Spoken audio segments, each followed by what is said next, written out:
Yeah, wonderful people, viewers and subscribers, you are welcome back again on the platform that tells you the truth the way it is.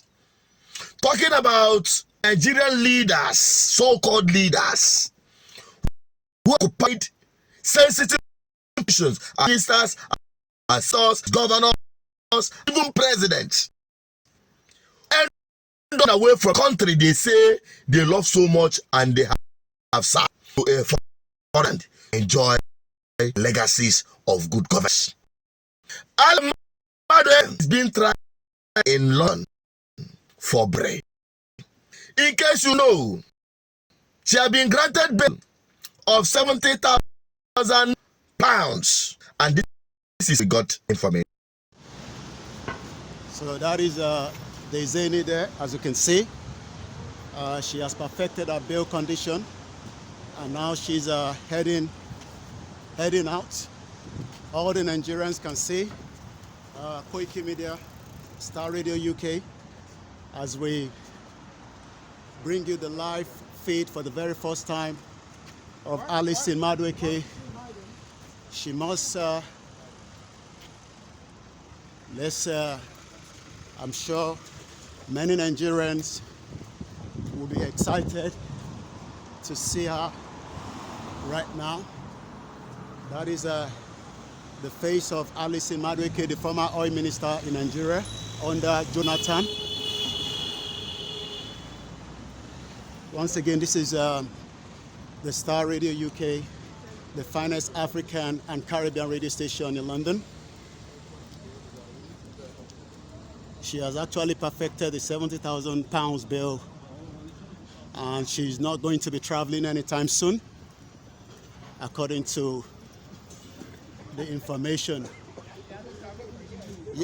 So you've been in UK for the last 8 years.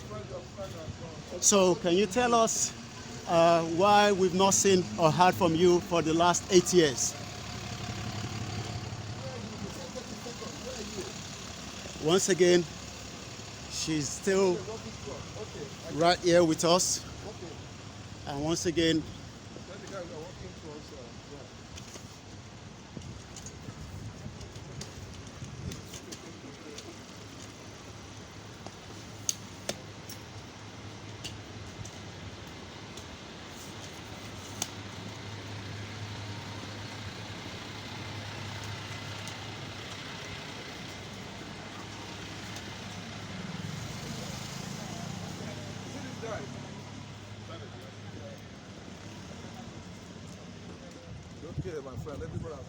what has that got to do with you?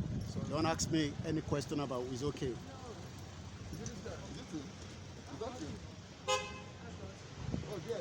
What is okay? Can you say Peru? What if you harass a journalist in the UK? You think this is Nigeria? Nigeria is the nonsense. So that's her there, and this is Koiki Media, and that is Alison. Just went into that vehicle. We'll be meeting her again on the 30th when she returns back to the court. Good. Now, the author said Nigerians will be happy to see her out.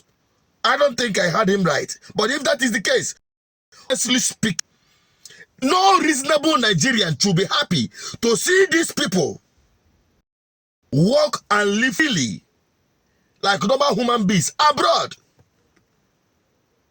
Abroad. We have built up their heaven, their paradise.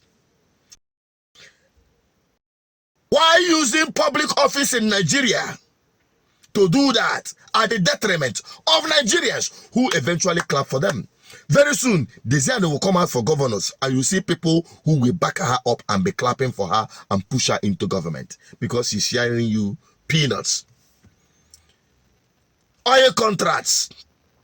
That is the allegation, that she was selling oil contract in return for money. Common bribery, that it is even normal thing in Nigeria. The bribery is not even a crime in this country. It is even official. If you will go to bribe, you will give somebody a bribe and they will give you receipt in Nigeria. That is the kind of country we have become. That is the kind of people we have in the public service as we speak today. That is why they can do anything to be in power and in office.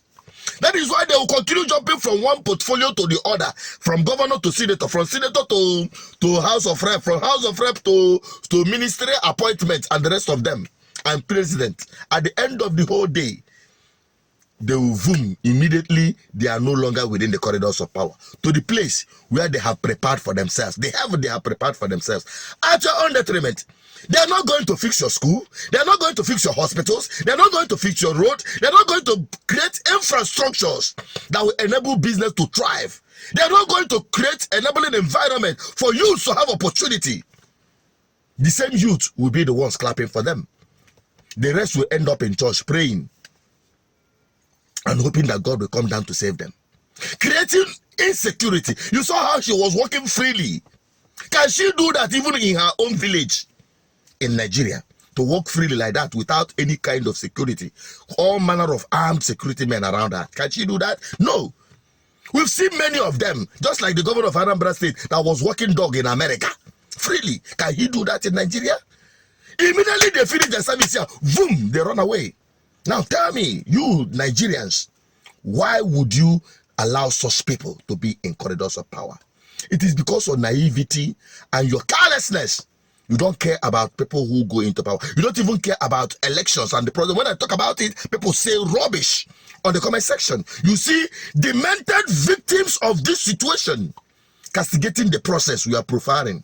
Probably they want everything to come crawling down, which eventually they are going to be the victims. That's what they're advocating for. Probably with sentiments beclouding their sense of reasoning.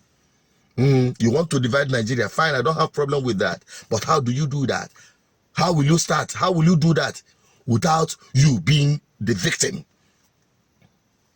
You want chaos. You want breakdown of law. You want lawlessness. Perhaps because you want to cash into it, to cash out. Because some people are looking forward to chaos so that they can cash out, so that they can loot. People with criminal minds. But when we profile a solution that will bring about the freedom of the victims of Nigerian state through political revolution, by bringing in men you can trust that can actually start changing the narrative, then perhaps Nigerian people, the indigenous Nigerians from the east, north, west, and south, the Oduduwas, the Biafrans, the Arewas, will have an opportunity to sit down at the round table and decide their future, whether to stay away and be independent nations, or perhaps have a workable understanding on how to have this colonial contraption work for them. Yes, it can actually work for them if each and every one of these regions are separate. If Nigeria is truly a federation, then each of the regions should run on their own, so that you don't have this ethnic problem here and there, using that as a means to, impoverish the people generally. They use that as a divide and rule. So if just listen to what I did in that preview, what the Singapore former prime minister did. Despite different ethnicity, was able to harmonize things because of good governance. There will not be all this agitation and restiveness all around Nigeria if the leaders are doing the right thing. But it is unfortunate that it is the people that is energizing these corrupt politicians to be in power. It is time for you to think and to have a rethink on how we can engage these people. Political revolution, GGM is preaching, is one effective way out of this whole thing. Drop it on the comment section. I want to have your opinion. If you have any other solution other than this, please drop it on the comment section. We are all learning.